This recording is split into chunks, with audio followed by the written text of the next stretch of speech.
Assalamualaikum warahmatullahi wabarakatuh. Sahabat solihah, hati manusia memang unik. Satu hati bisa menampung banyak cinta.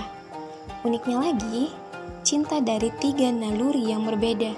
Tidak percaya?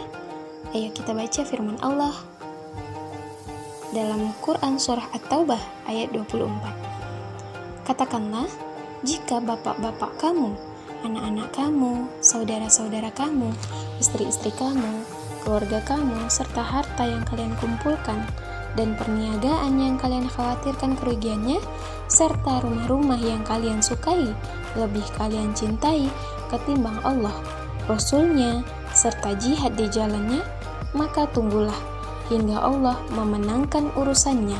Allah tidak akan memberikan petunjuk kepada orang yang fasik. Sahabat solihah, mencintai bapak, anak, saudara, istri, dan keluarga adalah cinta yang lahir dari naluri seksual atau ghorizatun naum. Sedangkan mencintai harta, perniagaan, dan rumah mewah adalah cinta yang lahir dari naluri survive atau ghorizatul baqa. Adapun mencintai Allah, Rasul-Nya, dan berjihad di jalan Allah adalah cinta yang lahir dari naluri beragama atau ghorizatut tadayun. Cinta itu sendiri sebenarnya adalah buah dari khasyat yang Allah ciptakan pada setiap naluri. Khasyat ini muncul karena ada stimulus dari luar, baik berupa fakta maupun pemikiran. Cinta itu bisa datang dan pergi, tergantung pada 2 stimulus ini. Mencintai bapak, anak, saudara, istri, dan keluarga ketika semuanya itu masih ada. Ketika sudah tidak ada, maka cinta kepada mereka tinggal kenangan. Begitu juga cinta kepada harta, perniagaan, dan rumah mewah, juga ketika semuanya masih ada. Ketika semuanya tiada, maka ia pun pupus. Ini cinta yang dibangkitkan oleh fakta. Tetapi, meski fakta sudah tidak ada, kenangan atau pikiran kita tentang bapak, anak, istri, saudara, dan keluarga tetap bisa membangkitkan cinta. Begitu juga fakta tentang harta, perniagaan, dan rumah mewah. Meski telah tiada, tetapi kenangan, pikiran tentang semuanya itu bisa membangkitkan kembali cinta kepadanya. Begitulah khasiat yang diberikan Allah kepada naluri manusia. Cinta kita kepada Allah Subhanahu wa Ta'ala dan Nabi Shallallahu Alaihi Wasallam adalah cinta yang lahir dari naluri beragama atau ghorizatut tadayun. Cinta ini lahir karena 2 stimulus yang sama, fakta dan pikiran. Karena itu, kuat dan tidaknya cinta kita kepada Allah dan Rasul-Nya sesungguhnya bergantung pada kuat dan tidaknya interaksi kita dengan mereka, dengannya. Juga kuat dan tidaknya kita memikirkannya. Semakin kuat interaksi kita, maka semakin kuat cinta kita. Semakin kuat kita memikirkannya, maka semakin kuat cinta kita. Uniknya, ketiga cinta ini bisa saling dikalahkan dan mengalahkan.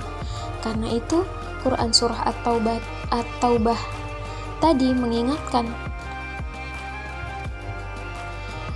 bahwasannya katakanlah, jika bapak-bapak kamu, anak-anak kamu, saudara-saudara kamu, istri-istri kamu, keluarga kamu, serta harta yang kalian kumpulkan dan perniagaan yang kalian khawatirkan kerugiannya, serta rumah-rumah yang kalian sukai, lebih kalian cintai ketimbang Allah dan Rasul-Nya, serta jihad di jalannya, maka tunggulah hingga Allah memenangkan urusannya.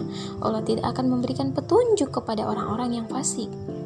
Jadi cinta kepada Allah dan Rasul bisa dikalahkan oleh cinta kepada bapak, anak, saudara, istri, keluarga, harta perniagaan, serta rumah-rumah mewah. Karena itu Allah ingatkan bahwa ini tidak boleh terjadi. Sebaliknya, semua cinta tadi harus dikalahkan oleh cinta kepada Allah dan Rasul.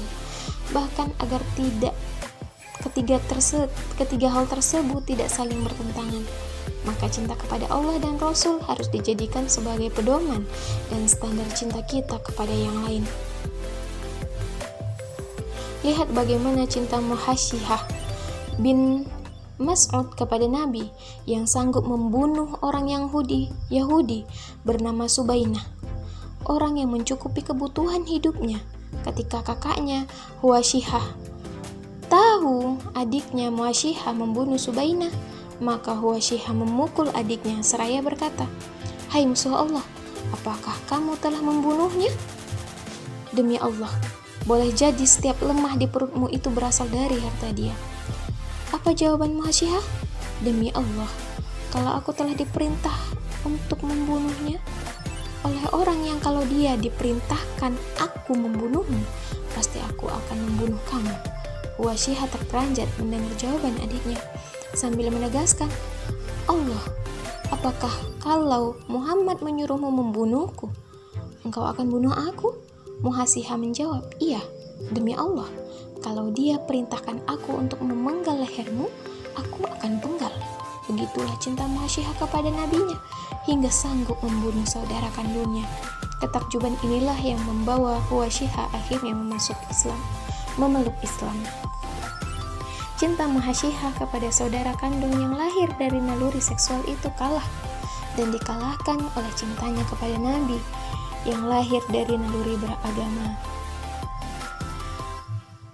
Begitu juga Suhaib Ar-Rumi dan Abdurrahman bin Auf harus memilih mana yang harus mereka korbankan, mencintai harta mereka di Mekah atau cinta mereka kepada Rasulullah di Madinah.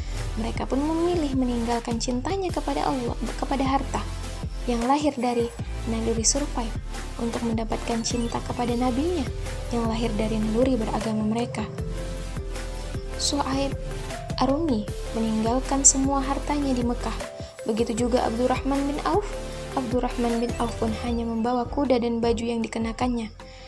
Sambut Nabi untuk Suhaib, "Qad aflaha Suhaib," beruntunglah Suhaib, diulang sebanyak 3 kali. Bahkan saat perang Uhud, Abu Dujanah dan Sa'ad bin Abi Waqqas mengorbankan cintanya kepada dirinya sendiri yang lahir dari naluri survive demi cintanya kepada Nabi yang lahir dari naluri beragama. Meski tubuhnya harus dipenuhi dengan anak panah kaum kafir Quraisy, begitulah cinta mereka dan cinta kita seharusnya. Bagaimana mereka mengelola ketiga cinta yang ada dalam satu hati itu? Kuncinya adalah ketulusan atau kejujuran cinta mereka kepada Allah dan Rasul-Nya.